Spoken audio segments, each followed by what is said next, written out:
Hola. Hola. Hola, Buenas, ahora sí no me está. profe, Hola. Me ha salido esta vez. profe.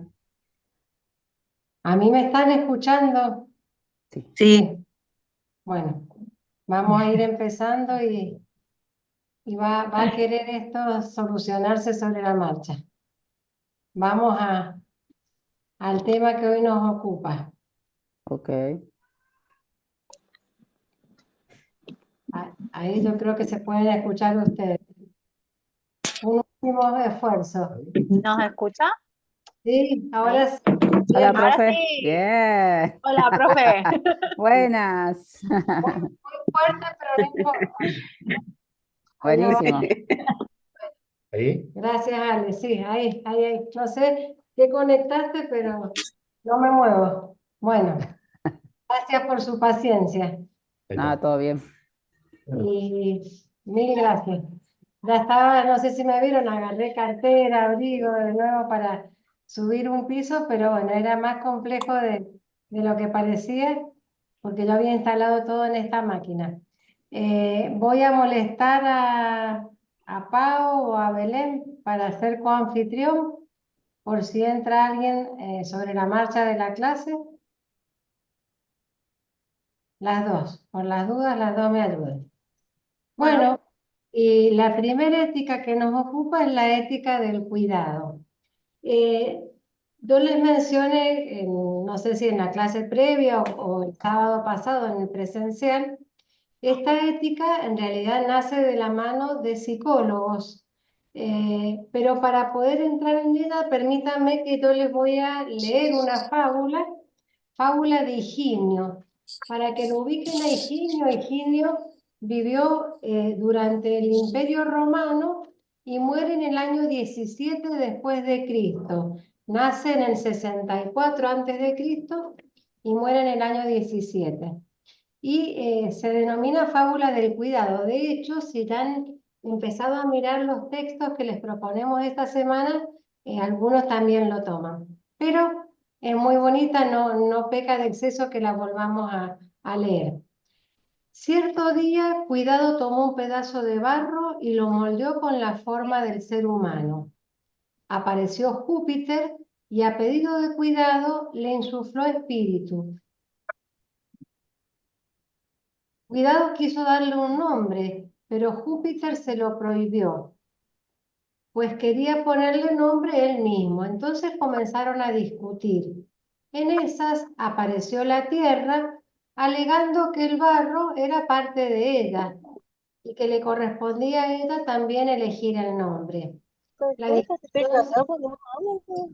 discusión se complicó, entonces aceptaron llamar a Saturno, el dios ancestral, para que dirimiera el asunto. Saturno decidió la siguiente sentencia. Tú, Júpiter, que le diste el espíritu, recibirás su espíritu cuando esta criatura muera. Tú, Tierra, que le has dado el cuerpo, recibirás su cuerpo cuando esta criatura muera. Y tú, Cuidado, que moldeaste a la criatura, la acompañarás durante toda su vida. Y como no ha habido acuerdo sobre el nombre, decido yo, dijo Saturno, se llamará hombre, que viene de humus, que significa tierra fértil. Un poco para ver si estaban poniendo atención, ¿quién puede decir cuál es el primer personaje que aparece? Cuidado. Bien, Marcela, cuidado. Y un poco la moraleja de esta fábula es que el cuidado nos precede y nos acompaña a lo largo de la vida. De hecho, nuestra especie humana, como especie que pertenece al reino animal dentro de los reinos biológicos, sabemos que sin el cuidado durante la gestación y en los primeros años de vida, no podríamos subsistir porque somos sumamente débiles y necesitamos del otro. Bueno, esto un poco como una introducción para contarles que los psicólogos empezaron a estudiar cómo era el desarrollo moral de las personas, si había una gradualidad desde que uno empezaba a crecer, la niñez, la adolescencia, cómo era ese desarrollo de la moralidad. El primero que se preocupa por esto es Piaget, allá por la primera mitad del siglo XX. Piaget es el padre de lo que en pedagogía se conoce como el constructivismo, donde cada uno construye su manera de aprender en función de los datos que nos van aportando. O sea, que no es que uno asimile el conocimiento, sino que en su mente va a ser un constructo, un desarrollo particular de cada persona. Y otro psicólogo americano, Kohlberg, va a empezar a describir cómo es este desarrollo moral en el ser humano. Como todo investigador, no sé si a ustedes les ha tocado en algún momento compartir con algún jefe de servicio o compañero de trabajo que se dedique también a la investigación. Como todo investigador se rodeó de becarios y generalmente los becarios son los que se llevan la parte más gruesa del trabajo. Bueno, entre los becarios que eligió Kohlberg, eligió una mujer, Carol Gilligan. Ella lo ayudó, hicieron encuestas, entrevistas y se sorprendió bastante desagradablemente cuando ve la publicación de Kohlberg y ve que había sacado de la muestra a las mujeres, porque dijo que las mujeres teníamos menos desarrollo moral que los hombres. Les estoy hablando de una investigación en la década de los 80, o sea, no es que fuera algo que se hizo en el siglo XIX, principios del siglo XX. Animarse a sacar de la muestra a las mujeres en la década de los 80, bueno, realmente por lo menos a Carol Gilligan, su becaria, la conmovió. Y es por eso entonces que cuando ella ve esta publicación, decide publicar algo diferente, tomando los datos recabados, publica el libro La moral y la teoría, que no es otra cosa, su nombre en realidad es In a Different Voice, que es un poco la psicología del desarrollo femenino. A Carol Gilligan también se la conoce como la referente en la bioética feminista, un feminismo que no es ideológico, sino que justamente separa en el conocimiento de la mujer. Entonces, ¿qué es lo que propone Carol Gilligan? Va a decir que las mujeres tienen una percepción ampliada de la realidad. Y en esa percepción ampliada, no es que solo le importe el cumplimiento de derechos, sino que amplía a todo el espectro social con que se rodea y es una ética del cuidado y la atención. La aposta de esta ética del cuidado, que la estaba de alguna manera asumiendo la psicología, la recoge la enfermería como primera profesión de la salud. Bueno, ¿y cómo la propone Gilligan a la ética del cuidado? Como una respuesta. La palabra responsabilidad viene de respuesta, como una responsabilidad social que intenta el bienestar de las personas, no solamente las personas actuales, sino que también la de las generaciones venideras. Y entonces una licenciada en enfermería, que también les adjuntamos su publicación, Alejandra Alvarado García, va a decir que esa ética del cuidado como respuesta social, responsabilidad social, se concreta en una acción en forma de ayuda. Y que uno, cuando ve un problema, tiene el deber de ayudar, que no hacerlo directamente se convierte en una omisión.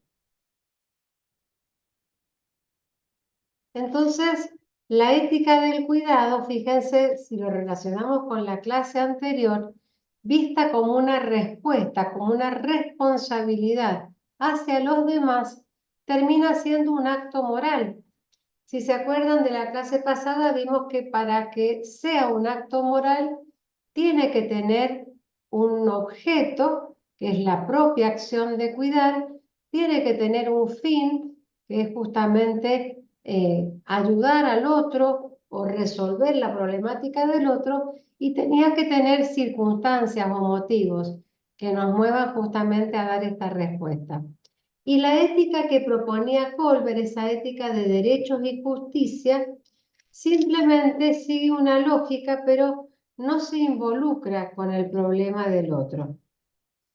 La ética del cuidado, ¿cómo se aplicaría? O sea, ¿cómo comprende este cuidar al otro? Bueno, cultivando actitudes de relación, mejorando la comunicación y resolviendo problemas, considerando que cada caso y cada persona es único, singular y particular, poniendo en relieve la autenticidad de la persona, y podemos cerrar diciendo que es la disciplina que se ocupa de las acciones responsables y de las relaciones morales entre las personas, que tiene como fin último lograr el cuidado de sus semejantes o el suyo propio. Pero acá les pido que miremos esta diapositiva y la que sigue como una cadena de eventos. Alguien describió cuáles eran las fases que se necesitaban para implementar la ética del cuidado y las presenta como estas 4 fases. Estas 4 fases en la diapositiva siguiente va a tener su elemento correspondiente. Dice que para implementar la ética del cuidado, lo primero es que surja la preocupación por el otro.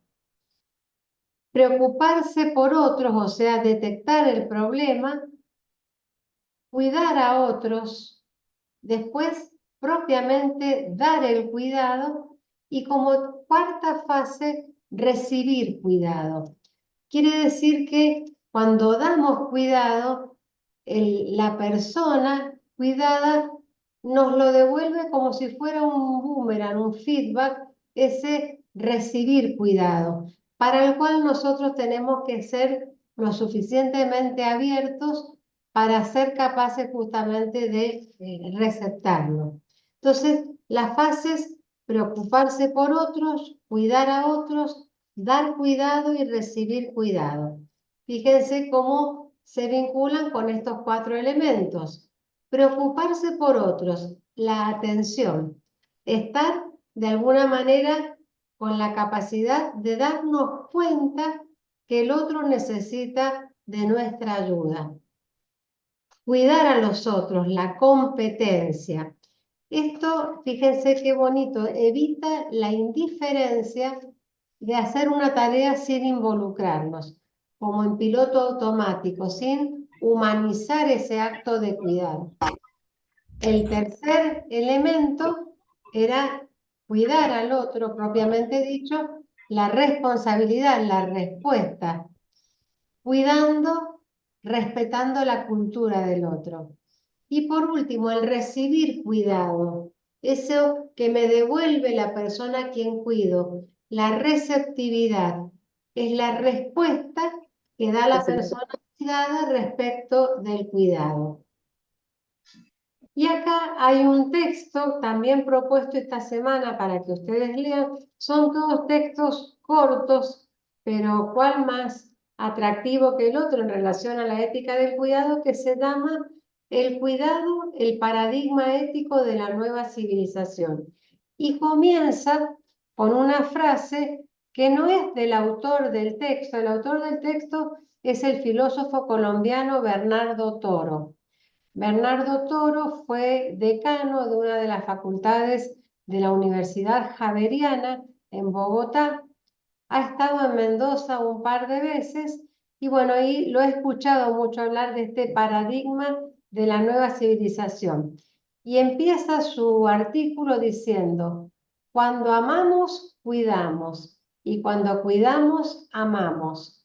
Por eso, el ethos, la persona que ama, se completa con el ethos, con la persona que cuida. Esta frase no le pertenece a Bernardo Toro, le pertenece a Leonardo Boff, que es un filósofo brasilero, filósofo y teólogo brasilero, pero así comienza el paradigma del cuidado.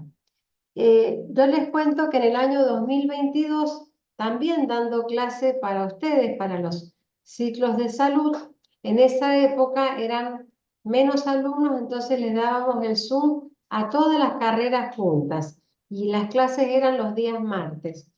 Y se me ocurrió, como había venido a Mendoza un par de veces y yo había tomado nota de su correo electrónico, cuando una persona a veces da una conferencia, una charla, suele poner sus datos en la última diapositiva, digo, voy a intentar invitarlo al Zoom a ver si nos quiere acompañar a contarnos de primera mano este paradigma.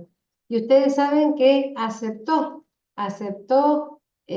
acompañarnos en la clase con los horarios, por supuesto, de Colombia, que es mucho más temprano que en Argentina. Y voy a subirles a la plataforma la visita de Bernardo Toro para quien quiera escucharlo de primera mano. Pero yo ahora he traído un video corto donde él sintetiza este artículo que les presentamos esta semana y ahora lo voy a poner. Lo pongo.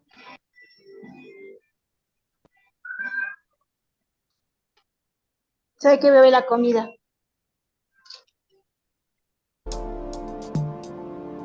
Vamos a hablar del cuidado como paradigma.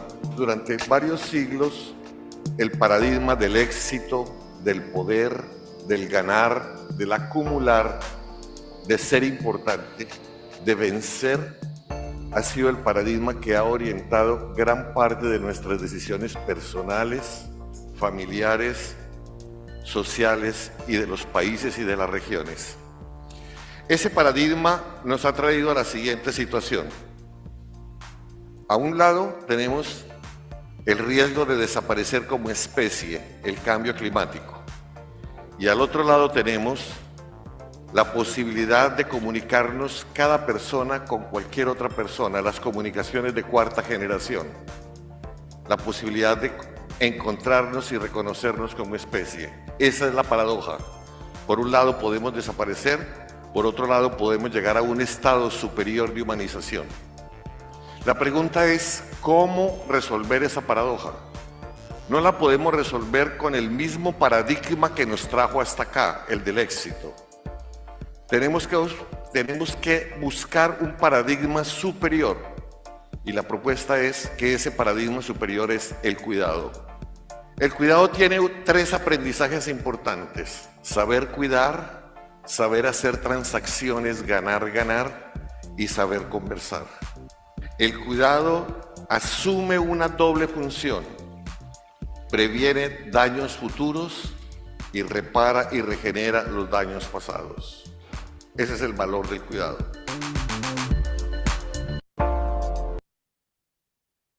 Bueno, esto es muy cortito, yo les voy a poner, como les digo, la clase donde él compartió con los alumnos de los ciclos, y si ustedes leen el artículo, él va a hablar de distintos niveles de cuidado. Primero el autocuidado.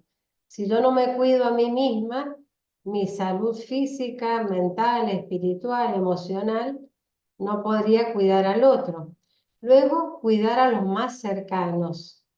Luego, cuidar a los lejanos, aquellos con los que ocasionalmente interactúo.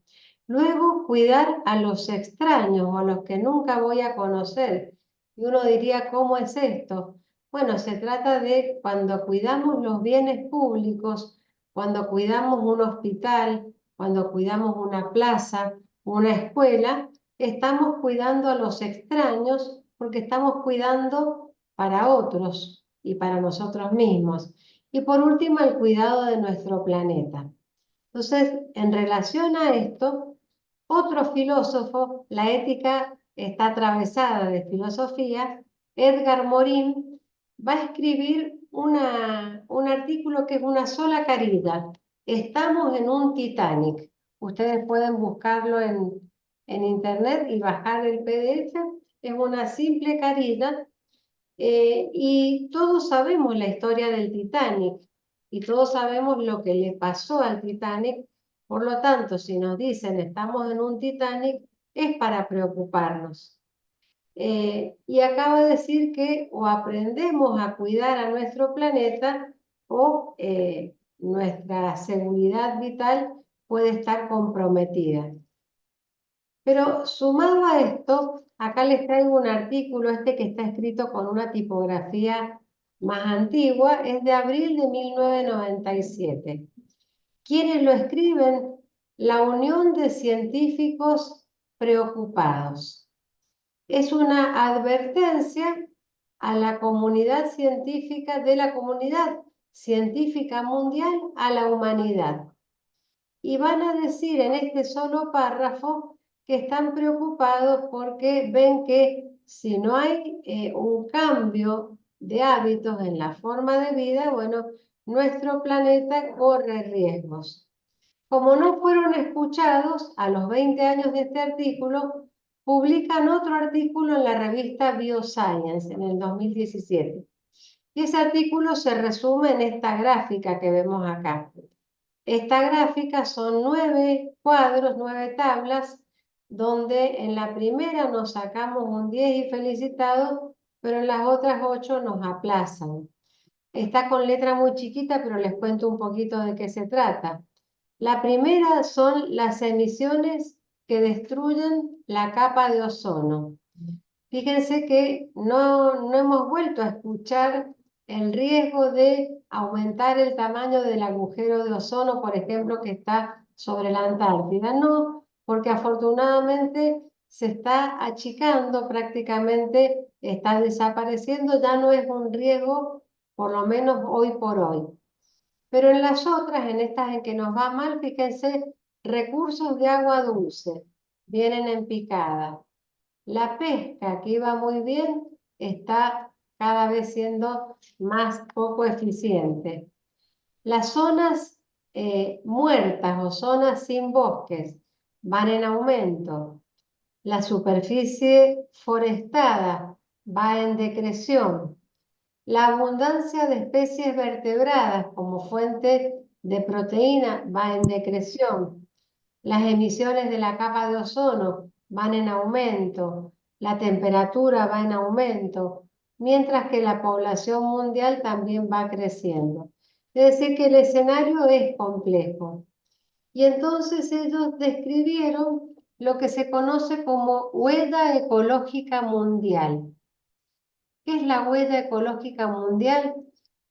La huella ecológica mide cuántos planetas Tierra necesita la humanidad o necesita una persona en particular por año para abastecer sus necesidades básicas. Para el 2000, entre el 2000 y el 2010, o sea, en el 2008, ellos determinaron que estábamos consumiendo por año 1,5 planetas y que si no cambiábamos de hábitos, para el 2050 íbamos a estar necesitando casi 3 planetas. En cambio, si había una rápida reducción de todos los daños que estábamos ocasionando, íbamos a necesitar consumir por año lo que produce casualmente 1 planeta. Entonces, hay una calculadora de huella ecológica. Fíjense, acá está el sitio web, hay varias calculadoras. Acá traigo uno del gobierno de Ecuador. Yo los invito a que luego hagan el ejercicio y hagan su propio cálculo de cuántos planetas Tierra requiere cada uno de ustedes para abastecer sus necesidades anuales. Y se van a sorprender con el resultado. Y lo importante es que esto nos mueva a cambiar de hábitos. Como no es poca cosa, también hay una calculadora de huella de esclavitud. Y ustedes podrán decir, no, profesora, en nuestro país la esclavitud la abolió la Asamblea del año 13, lo estudiamos en la primaria, cuando ni siquiera éramos la República Argentina, éramos el virreinato que empezaba a querer emanciparse de España. Bueno, tristemente, los invito también a entrar en este sitio web, calculadora de huella de esclavitud, y se van a dar cuenta que desde el momento que estamos hoy conectados por una computadora, por un celular, por una tablet, desde el momento que algunos están con zapatos de cuero, que tenemos todavía los de la vieja costumbre, un reloj pulsera o lo que fuera, todos hemos requerido esclavos trabajando para nosotros para tener eso que tenemos.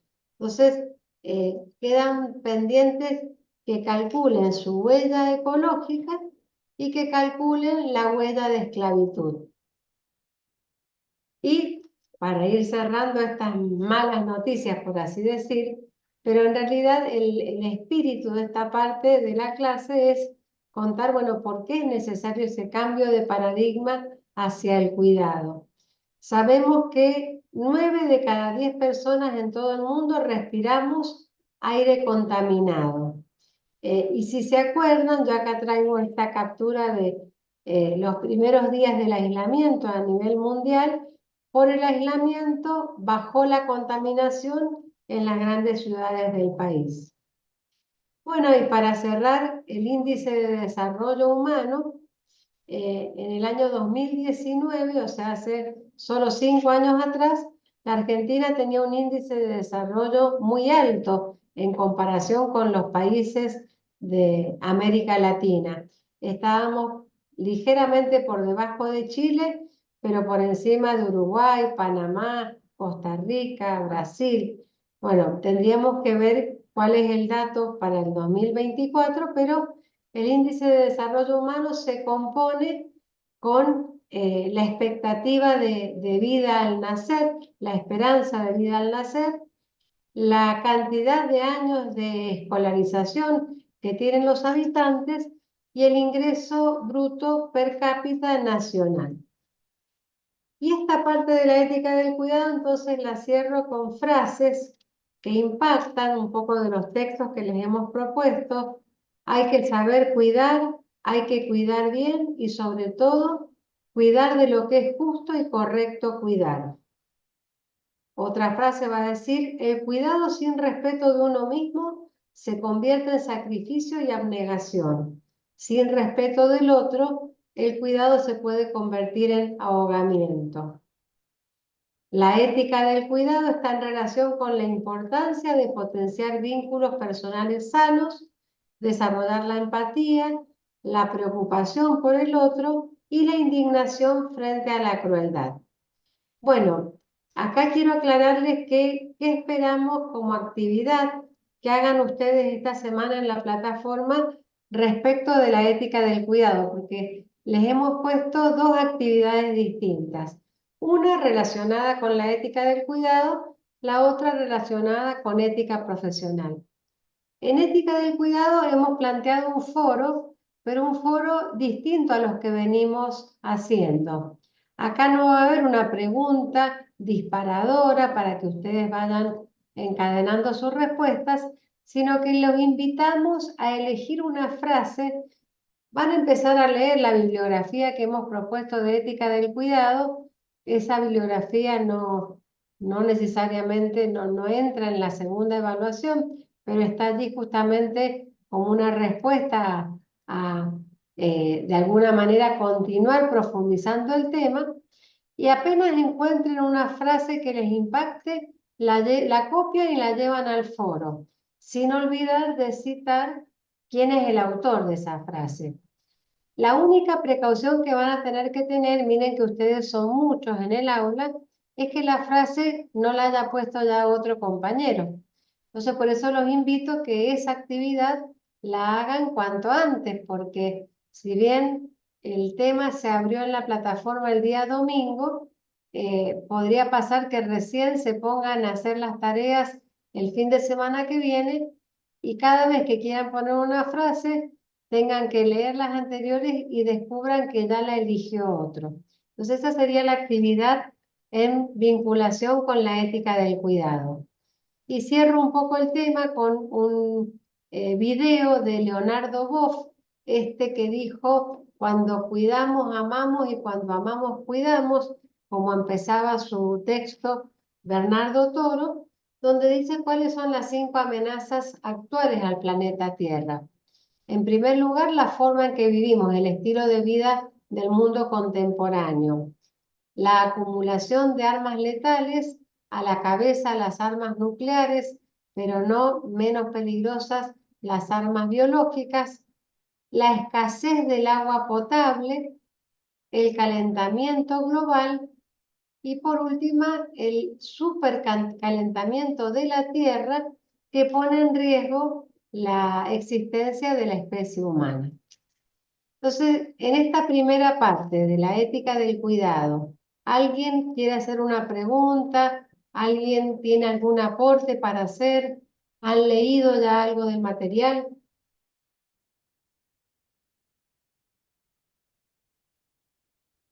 ¿Sabían de la calculadora de esclavitud, de huella ecológica? Yo sabía la de la huella, no la de la esclavitud. Sabía de una, no la hice nunca tan, no. No sé si quiero saber mi huella. Bueno, no, es Pero está bueno bueno. saberlo No, y es bueno hacerlo está en la bueno casa, saber. entre los que Sí, sí. conviven, para saber si coincide, si se puede mejorar, pero sí. Sí, sí. ¿Preguntas de la parte de ética del cuidado o nos zambullimos ahora en la segunda parte, la ética profesional? ¿Vamos bien? Por mi parte, no tengo preguntas, no sé si. No, Gracias. estamos bien. No, está todo muy Estamos claro. bien, muy claro. Sí, súper claro. Sí, sí. Claro. Gracias. Entonces, bueno, vamos a ver la parte de ética profesional, para lo cual en el aula virtual hemos buscado 3 códigos de ética relacionados con la hemoterapia. Uno es de Argentina, o sea, o al menos adoptado por Argentina, porque en realidad es un código que toma la OMS. Pau, perdón, tenés la mano levantada. Te escucho. No, leyendo un poco de la literatura que había propuesta, hay una parte donde habla mucho de la voluntad en la ética del cuidado, ¿no? Sí. ¿Cómo se plantea eso desde una persona que no está totalmente consciente? No sé si me Eh, llevo a explicar. la persona sería la persona a la que vamos a cuidar. Bueno, Exacto. esa persona lo que tal vez no podría sería llegar a la cuarta fase, que es justamente devolvernos ese cuidado con su receptividad. Pero probablemente nosotros como profesionales de la salud, que se le llama casualmente profesiones del arte de curar, de cuidar, podemos de alguna manera transitar las 3 primeras fases y generosamente privarnos de la última, sabiendo que no lo va a hacer por por un egoísmo, sino porque no puede hacerlo, porque no tiene la Ujú. competencia para devolverlo. Pero bueno, Gracias. muchas veces son las satisfacciones también de saber que lo estamos verdaderamente haciendo sin esperar ninguna recompensa. Totalmente. Gracias. Bueno, acá en la ética profesional les cuento que esta parte la aporta Bernardita. Bernardita esta semana me va a acompañar en la clase del jueves con el grupo 2 de hemoterapia. Pero bueno, no deja de haber dejado su huella como abogada en lo que hace a la ética profesional, porque la ética profesional surge de alguna manera del derecho y tiene un sinónimo, la deontología profesional.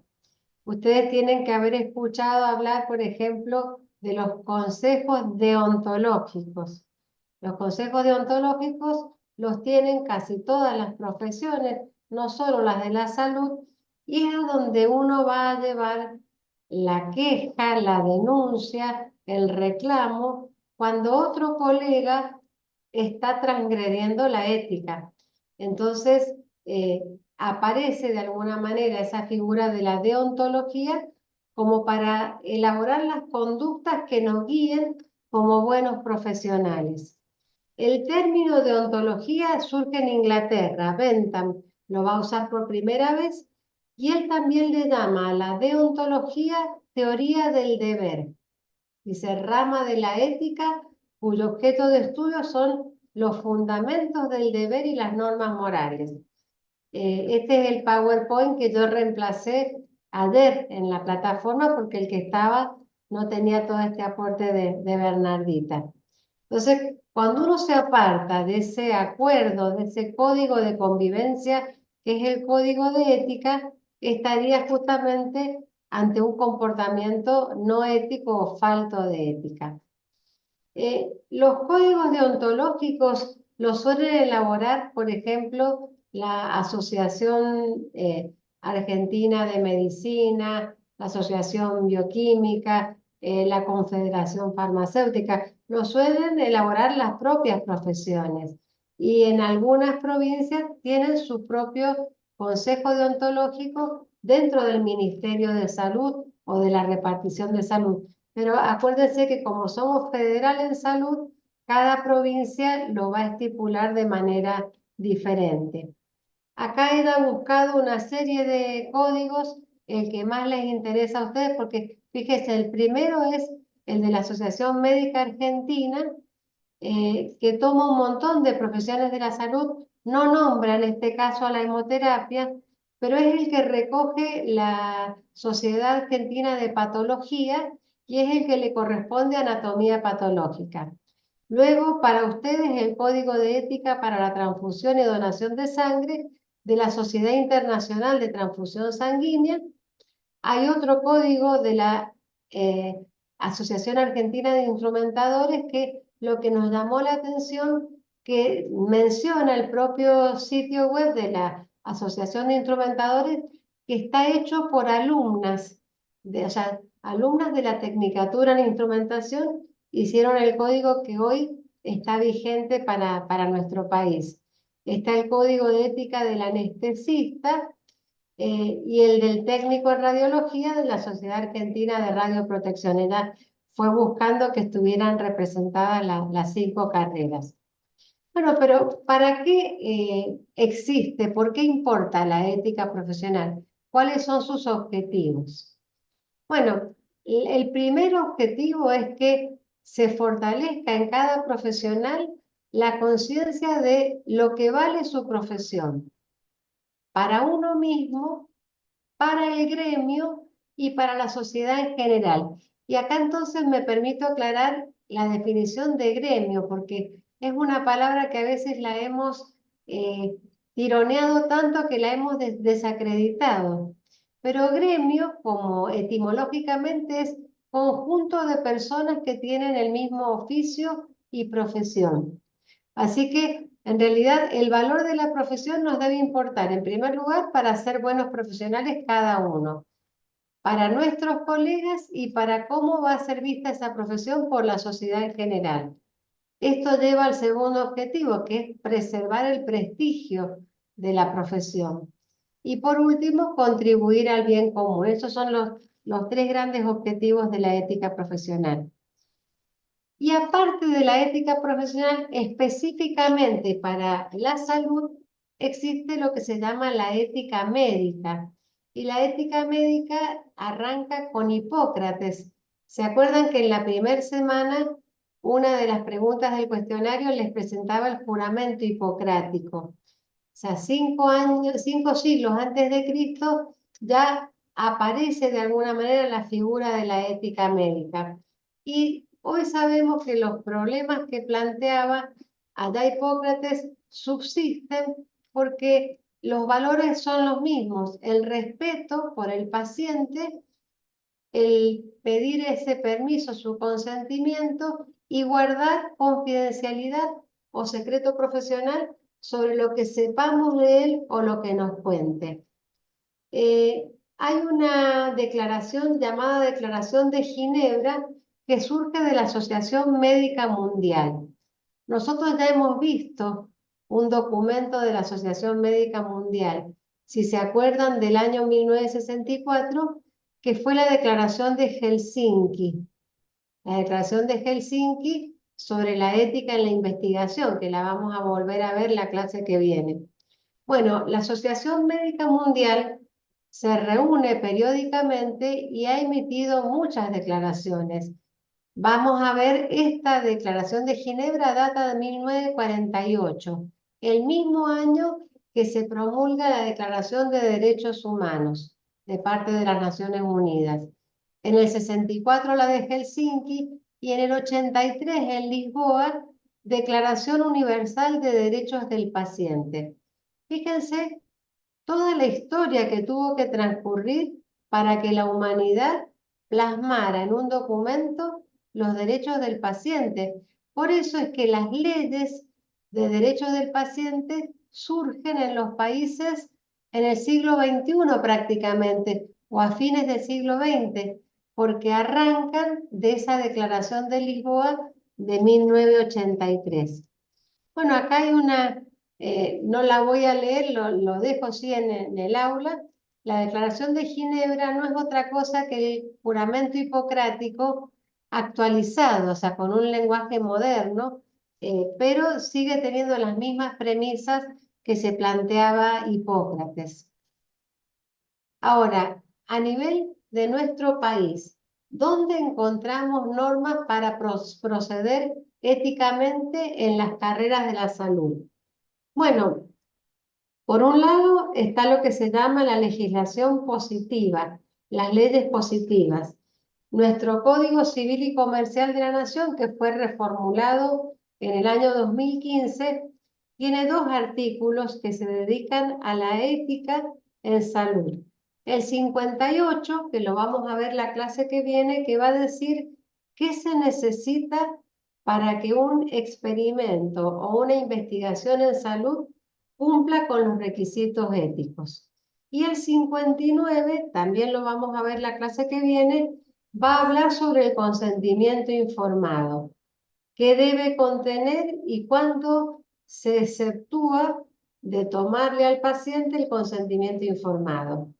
Luego, la Ley de Derechos del Paciente del 2009 y su modificatoria del 2012, la vamos a ver en la última clase, la Ley del Ejercicio de la Medicina y una resolución del año 2011 que la promulga el Ministerio de Salud de la Nación, que es Guía de Buenas Prácticas para Investigación en Seres Humanos.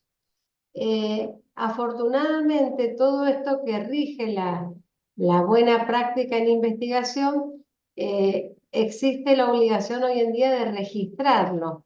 En el sistema CISA, al que ustedes deben estar acostumbrados a veces a reportar, hay una pestaña que es el RENIS, Registro Nacional de Investigación en Salud. Y bueno, y ahí debería justamente estar todos los protocolos que andan circulando en todas las provincias del país, todos los comités de ética aprobados y demás. Esa sería lo que sería la normativa, la legislación para comportarse éticamente en salud. Luego están los códigos de ética, que como hemos visto, algunas profesiones lo poseen y otras adhieren al de la Asociación Médica Argentina. Y también tenemos instrumentos internacionales como la Declaración del 2005 de la UNESCO, Declaración Universal de Bioética y Derechos Humanos, que va a hacer mucho hincapié en la población o las personas vulnerables. ¿Quiénes son las personas vulnerables? Si bien lo vamos a ver con más detalle en la clase que viene, son los niños, las embarazadas, los ancianos, las personas con alguna discapacidad mental, las personas privadas de libertad. Y ustedes me dirán, ¿por qué son vulnerables? Si han hecho un daño. Bueno, para empezar, sabemos que hay personas que están privadas de libertad porque han hecho un daño y hay personas que aún no han sido, están en proceso, no han tenido su juicio con su condena y pueden pasar años en ese estadio. Pero son vulnerables porque antiguamente las nuevas drogas, los nuevos fármacos, las vacunas, se probaban sin pedir permiso en los presos y en las personas recluidas en instituciones mentales. Pareciera que no había que pedir permiso y que ellos eran los conejillos de India, por así decirlo, de la ciencia. Por eso quedan incluidos en grupos vulnerables. Bueno, fíjense que esta ley de ejercicio de la medicina, fíjense el segundo artículo, el 42, cuáles son las que de alguna manera ampara como un paraguas. La obstetricia, la kinesiología, enfermería, terapistas, aquí se refiere a los terapeutas ocupacionales, auxiliares de radiología, de anestesia, instrumentadores de cirugía. Sin embargo, hemos visto que algunas de estas profesiones han elaborado sus propias normas éticas. Bueno, y en el Código de Ética para el equipo de profesionales de salud que tiene la Asociación Médica Argentina, va a ir estipulando una serie de valores o de normas, por ejemplo, cuáles son los derechos y deberes del equipo de salud, el poder justamente tener una libertad en su ejercicio, la relación de los miembros del equipo entre sí, deberes específicos en la atención como el secreto profesional. Yo esto lo voy a pasar simplemente para que ustedes sepan que está estipulado en estas normas. Bien, esta es la Declaración Internacional de Bioética y Derechos Humanos que, si se fijan, aborda los mismos principios de la bioética principialista: el respeto de la dignidad humana o autonomía, la beneficencia y, como regla, la confidencialidad, el consentimiento, la autonomía y responsabilidad individual y el respeto por la vulnerabilidad humana y la integridad personal. Bueno, cuando hablamos de valores éticos vienen muchos a la mente, pero quiero cerrar esta clase con lo que ha elaborado la Universidad Massa, pensando en cualquiera de sus egresados, de las carreras que se dictan presenciales, de las carreras a distancia, carreras de la salud, carreras sociales, y la universidad ha definido un perfil del egresado.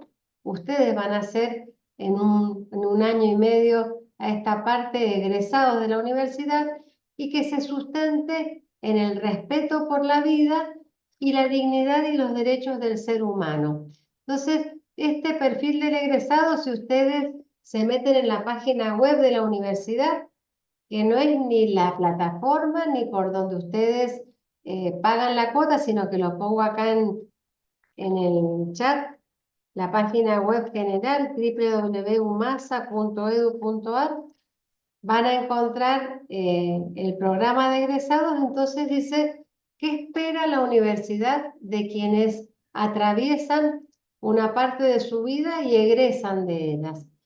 Que se identifiquen con su profesión, que tengan vocación de servicio, que estén dotados de habilidades para la interrelación humana, con un conocimiento actualizado, con habilidad y destreza en la ejecución de procedimientos, conciencia ética para la toma de decisiones, espíritu innovador y creativo, liderazgo.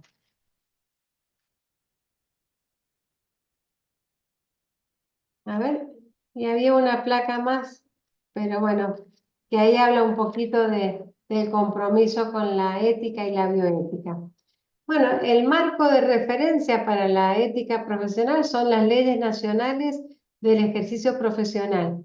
Una licenciada en hemoterapia, recibida hará unos 3 años de la universidad, me incluyó en un grupo de WhatsApp porque ustedes deben saber que hay un proyecto de la ley de sangre, un proyecto que incluía a los licenciados en hemoterapia y que todavía no ha terminado de ser aprobado a nivel nacional, pero que está en algunas de las instancias en diputados para que sea puesto en tablas.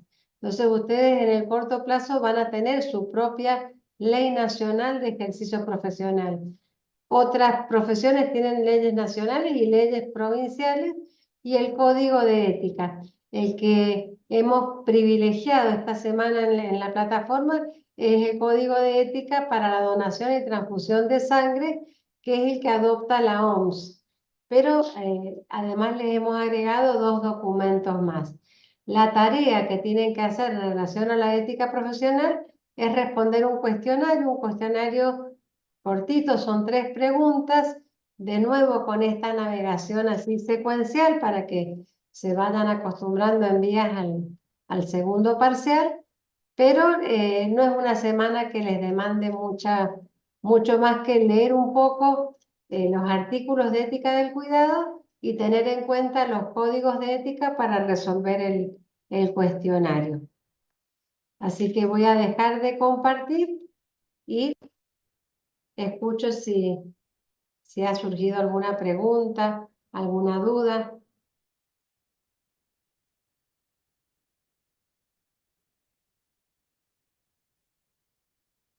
La semana que viene van a tener que tener un poquito más de paciencia porque ahí sí que la clase va a ser un poco más larga.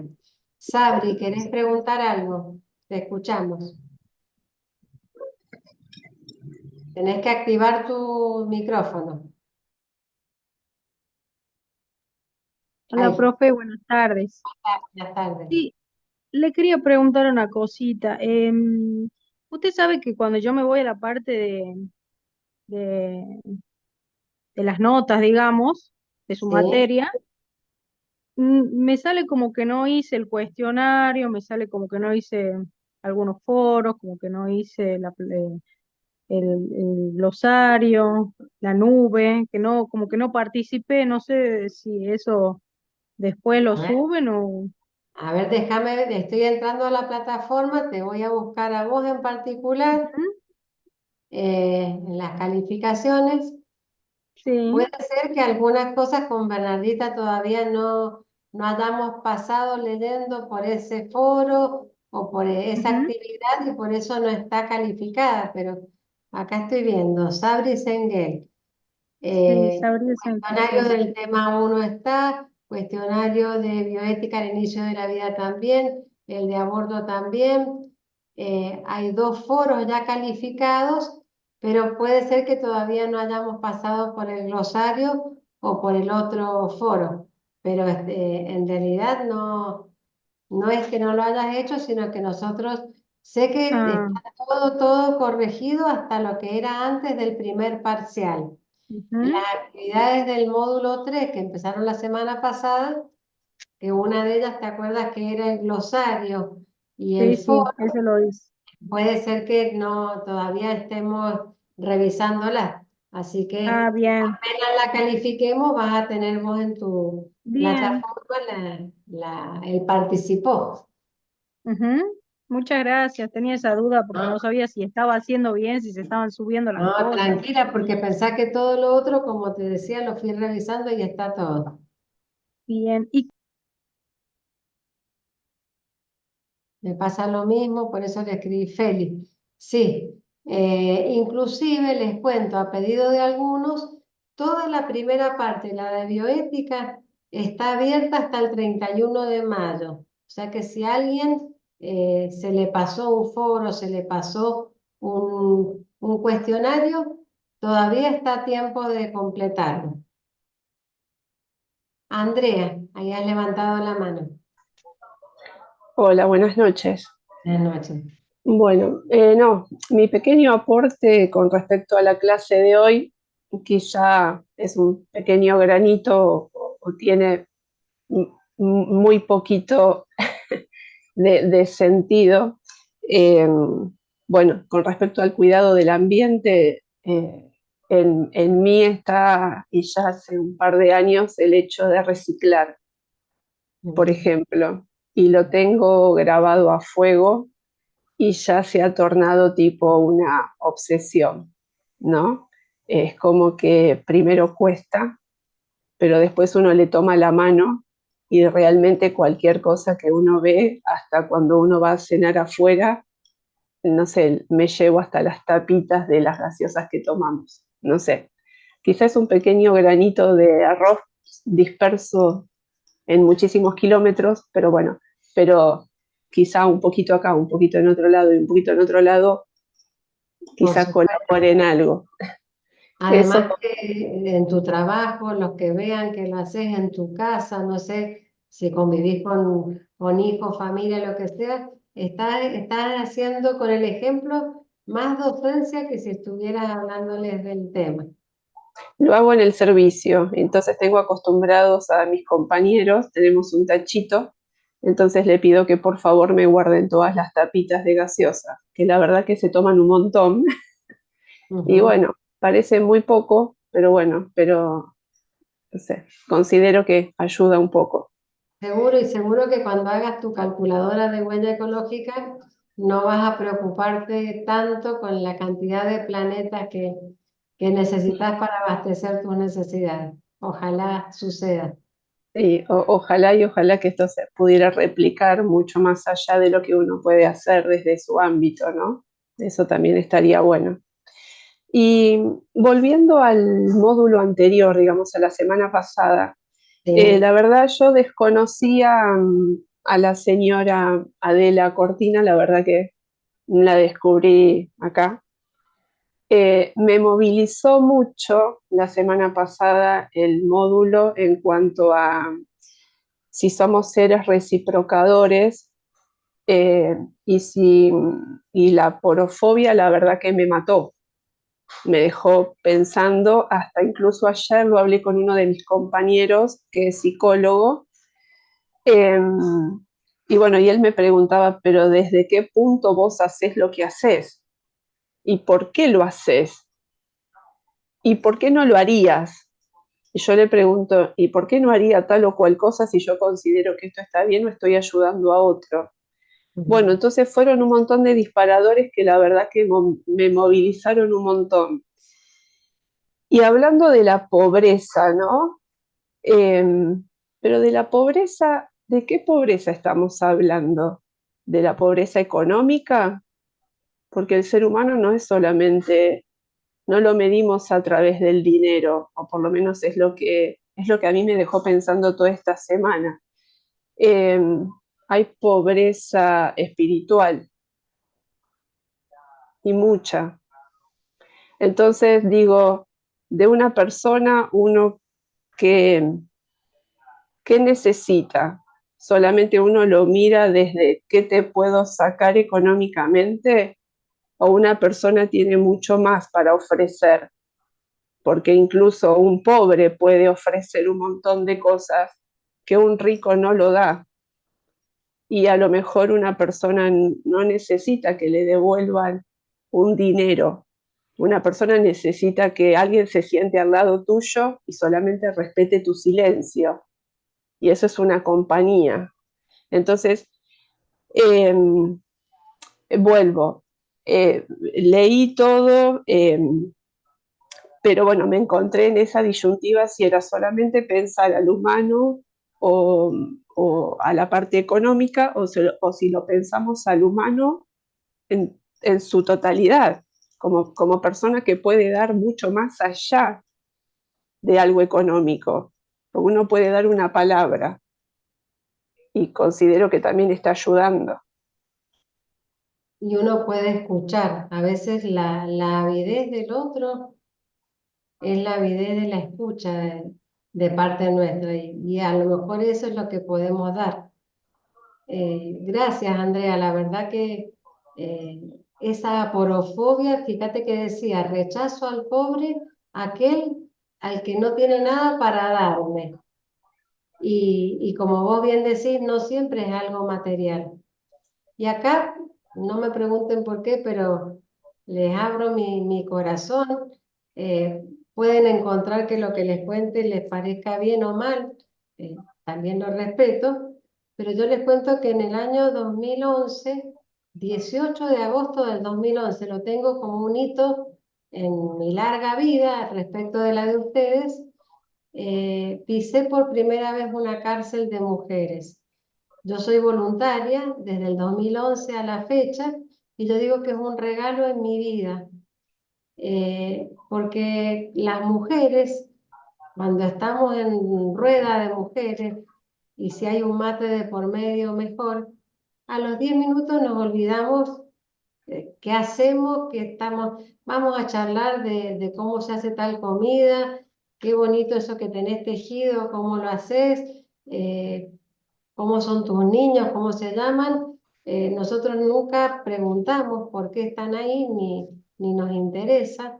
Y yo te aseguro que cada vez que voy, vuelvo con 100 veces más de lo que fui a llevar. Y a lo mejor fui a llevar un abrazo, un ratito de mi tiempo, una escucha, como te digo. Así que realmente sé de lo que hablas, porque allí en la cárcel el que está son las mujeres pobres, o sea, hombres y mujeres. Es muy raro que haya alguien que no pueda haber pagado una fianza y que por eso entonces no está ahí. Y bueno, es como que eso me hace más humana, yo creo, el darme cuenta que por qué la casualidad ha hecho que yo no esté ahí y ellas estén ahí. La casualidad o los favores que la vida me ha ido dando desde la cuna en que nací, el lugar en que me eduqué, pero, pero mucha de esa gente no supo lo que era el amor de una mamá y por eso terminaron donde están. Entonces, bueno, lo entiendo y ese rechazo se ve en la sociedad cuando nosotras las acompañamos en su salida. Eh, es muy bonito ir a visitarlas y todo, pero yo quiero después ser fiel a mi palabra de que me voy a juntar a tomar ese café que nos debíamos en la confitería del centro, donde nos vean todos. O sea, es difícil. No hay que tener una doble moral de decir, bueno, ahí voy un ratito, toco y me voy. No, hay que involucrarse también después. Así que les cuento esto, me salió del alma, no suelo contar cosas por ahí muy privadas porque no es el ámbito, pero bueno, eso es, en realidad uno se define por todo lo que hace. Eh, gracias Andrea de nuevo y alguien más que quiera aportar algo. Perdón, y le redondeo. Me dejó pensando cuando dice lo que en apariencia. Ahí fue donde me dejó. Entonces, lo que en apariencia que no está diciendo, lo que no puede, lo que no veo, lo que en apariencia de qué, bajo qué mirada, bajo qué sentimiento. Bueno, yo lo pensé de esa forma, yo lo puse en el foro, ¿eh? Después consideré que digo, bueno, no sé, está bien, está mal, digo, bueno, lo corregirán o no, no sé, pero bueno, pero fue lo que me movilizó. El foro, acuérdense que el Acá foro estoy. lo calificamos siempre como participó o no participó, y excepto que hubiera un error de un concepto así, porque vamos leyendo, incluso les he puesto algunos, no sé si es en el aula de ustedes o en radiología, guarda, les digo, eso ya lo dijo, estás copiando textual lo de Juanita, y esta es una materia que trata de la ética, o sea, también en eso nos fijamos, pero tienen la libertad de expresarse en lo que ustedes consideren. Nos enriquecemos todos leyendo lo que va poniendo uno y otro, así que no te desanimes por ese lado en volcar lo que sentís en ese espacio de la materia. Gracias. ¿Alguien más que quiera hacer un comentario?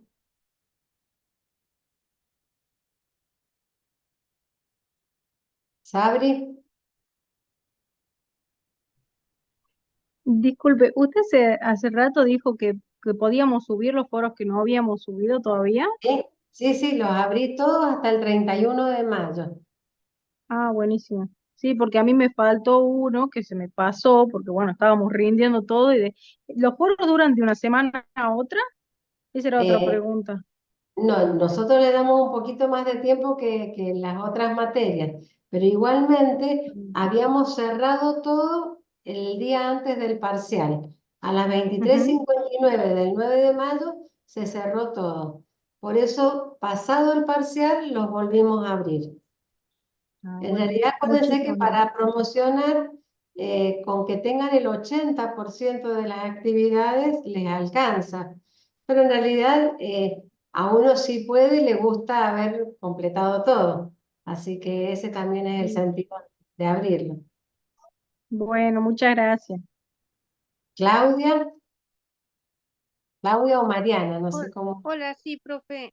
Quería preguntarle, recién dijo de que iba a dejar en uno de los foros para poner una frase que nos haya gustado. Es en el módulo 3, ¿verdad? Que va a dejar activado. Ahora, en la semana que estamos transcurriendo, mira, les voy a compartir el aula virtual para que se vean ustedes, porque ayer no se habían dado cuenta, bien que el módulo, a ver, ahí me voy, ahí están viendo. Módulo 3 ética, pero si te fijas tiene dos pestañas. Inicio, que fue la semana que viene, y esta parte, módulo 3, ética del cuidado y profesional. Te vas a dar cuenta porque la semana pasada teníamos la escultura del pensador, que dicho sea de paso, les puse ayer en un mensaje que los que viven en Cava o en provincia de Buenos Aires la tienen a la réplica a la mano. Se toman el colectivo o el subte a Congreso y en la esquina este de la Plaza del Congreso hay una réplica del Pensador. Bueno, pero saliendo de esto, esta semana te vas a dar cuenta porque es la pestaña que tiene esta imagen. Casi que es una transfusión sanguínea de corazón a corazón.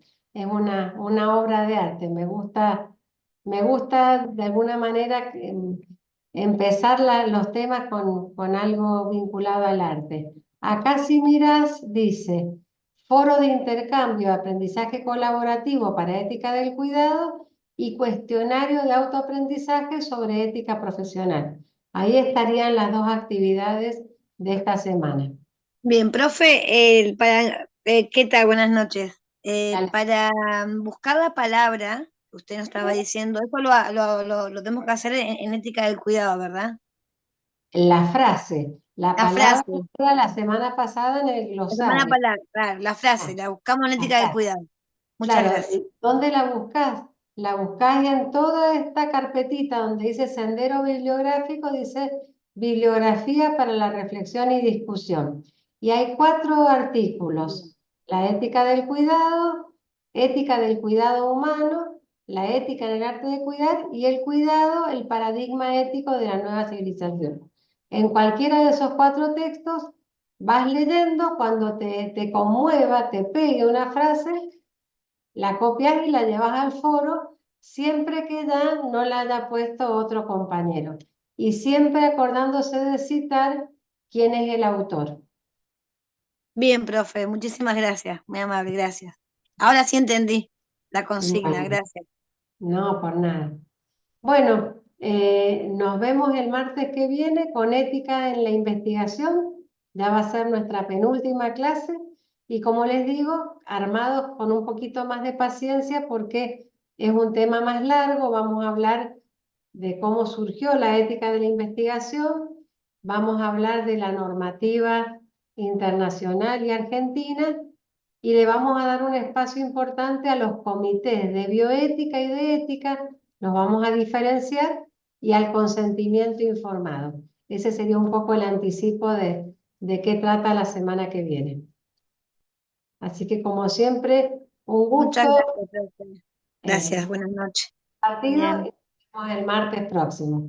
Y buenas disculpen noches. de nuevo el problema del sonido al inicio pero hoy tuvo solución. Sí, Buenas noches, profe. no hay Gracias a problema. usted. Gracias. Que tengan Chao, linda profe. semana. Buenas noches. Chao. Chao, chicos. Buenas noches. Chao, chao. Buenas noches a todos.